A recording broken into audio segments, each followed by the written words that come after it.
ଶୁଣ ରାଜନୀତି ବିଷୟରେ ମୁଁ କହିପାରିବି ତାଙ୍କ କଲିଜା ବଡ଼ ବଡ଼ ନବୀନର ବିରାଟ ହିମାଳୟ ଭଳିଆ କଲିଜା ଆମ ଭକ୍ତ ଦାସର ହିମାଳୟ ଭଳିଆ ମୋହନ ମାଝୀର ହିମାଳୟ ଭଳିଆ ଆମର ଭାଇ ଚୁଚୁନ୍ଦରା କଲିଜା ମୁଁ ଏଡ଼େ କଥା କହିପାରିବିନି ନା ନାଇଁ ମୁଁ ଚିଫ୍ ସେକ୍ରେଟାରୀଙ୍କୁ ଧନ୍ୟବାଦ ଦେବି ମୁଁ ତାଙ୍କୁ ଦେଖା କରିଥିଲି ଅନୁମର୍ଗ ତାଙ୍କର ମୋର ଭଲ ସମ୍ପର୍କ ଜଣେ ଦକ୍ଷ ମହିଳା ଇରିଗେସନ୍ ଥିଲାବେଳେ ମୁଁ ଗୋଟେ ରୋଡ଼ କରାଇଛି ସେ ମୋ କଥା ଶୁଣନ୍ତି ମୁଁ ତାଙ୍କୁ କହିଥିଲି ଏ ଜାଗର ପୂର୍ବରୁ ଆପଣ ଗୋଟେ ରିଭ୍ୟୁ କରନ୍ତୁ କାରଣ ଯେଉଁଦିନ ବଡ଼ ନୀତି ଯେଉଁଦିନ ଯାନି ଯାତ୍ରା ସେଇଦିନ ସେବାୟତ ଥେବେ ବନ୍ଦ କରିଦେଉଛନ୍ତି ଏ ସେବାୟତମାନେ ବଞ୍ଚିଛନ୍ତି ତାଙ୍କ ପାଇଁ ତାଙ୍କ ଜାଗାରେ ଘର କରିଛନ୍ତି ତାଙ୍କ ଜାଗା ବିକ୍ରି କରି କୋଟି କୋଟି ରୋଜଗାର କରୁଛନ୍ତି ତାଙ୍କ ନୀତି କେମିତି ସୁନ୍ଦର হবে ସମସ୍ତଙ୍କର କର୍ତ୍ତବ୍ୟ ବାମୁଣ ନିଯୋଗ ବଡ଼ୁ ନିଯୋଗ ସମର୍ଥା ନିଯୋଗ ବେହେରା ନିଯୋଗ ବାରିକ ନିଯୋଗ ପୂଜା ପଣ୍ଡା ନିଯୋଗ ଆମର କ୍ଷେତ୍ରବାସୀ ନିଯୋଗ ଯେତେ ନିଯୋଗ ସବୁ ଭଲ ଲୋକ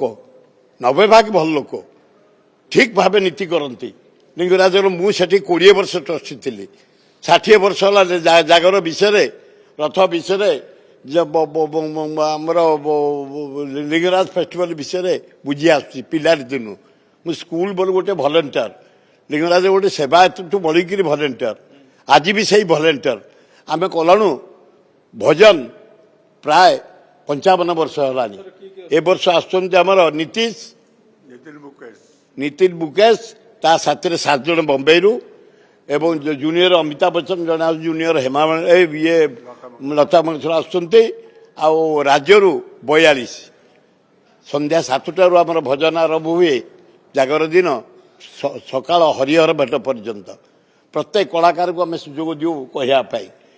ସେ ଦଳ ମତ ଆମେ ସମସ୍ତଙ୍କୁ ଡାକିଛୁ ମୁଖ୍ୟମନ୍ତ୍ରୀ ଡାକିଛୁ ଗଭର୍ଣ୍ଣରଙ୍କୁ ଡାକିଛୁ ନବୀନ ପଟ୍ଟନାୟକ ଡାକିଛୁ ଭକ୍ତ ଦାସଙ୍କୁ ଡାକିଛୁ ସାମଲଙ୍କୁ ଡାକିଛୁ ଆମର ଦଳ ସେଠି ନାହିଁ ଆମେ ସମସ୍ତଙ୍କୁ ଅନୁରୋଧ କରୁ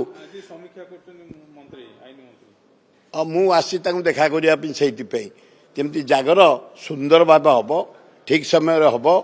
ଯାହା ରିଭ୍ୟୁ କରି ଚିଫ୍ ସେକ୍ରେଟାରୀ କହିଛନ୍ତି 10:30 ବେଳେ ଦୀପ ଉଠିବ ସେଇ 10:30 ବେଳେ କେମିତି ଦୀପ ଉଠିବ କାରଣ ଫରେନ୍ରେ ଲୋକ ଅନେଇକି ବସିଛନ୍ତି ଆଜିକାଲି ଇଲେକ୍ଟ୍ରୋନିକ୍ ମିଡ଼ିଆ ଆପଣମାନଙ୍କ ଜରିଆରେ ଦେଖୁଛନ୍ତି କେମିତି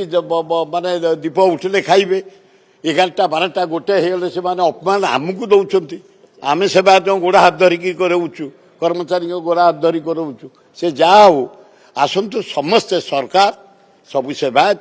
ଜନସାଧାରଣ ଆମେ ନୀତି ଲିଙ୍ଗରାଜଙ୍କର ଜାଗର ଦିନ ଠିକ ଭାବେ କରିବା ଏବଂ ଠିକ 10:30 ବେଳେ ମହାଦୀପ ଉଠିବ ଭଜନ ସମାରୋହରେ ଯୋଗଦେବ ଆପଣମାନେ ଆପ୍ୟାୟିତ ହେବେ ଆନନ୍ଦିତ ହେବେ ଶୁଣିବେ ଭଲ ହେବ।